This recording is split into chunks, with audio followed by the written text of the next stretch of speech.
используются строительные юни-панели. Юни означает, что можно использовать в нескольких путях. То есть мой проект планируется использовать как тепловой утеплитель наружного применения и в качестве каркаса здания, то есть вместо кирпичей.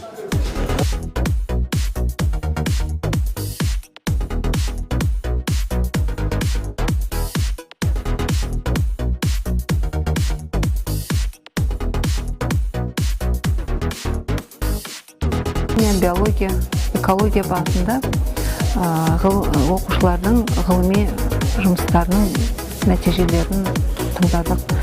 Олар өздерінің жасаған жұмыстары, дайындаған жобалары жөнінде, ғылыми зерттеу жұмыстарының нәтижелері жөнінде баяндамалар жасады.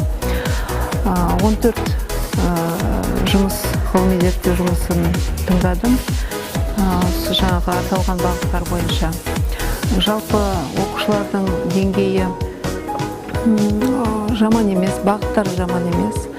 Өздерінің алға қойған мақсаттары барлығында да деңгейге сай, оқушылардың ғылыми зерттеу жұмыстарына қойылатын деңгейге сай деп ойлаймын. Нужности для колесика. В случае, если ветер дует в другую сторону, как я уже говорил, ветряной генератор должен с помощью колесиков повернуться против направления ветра.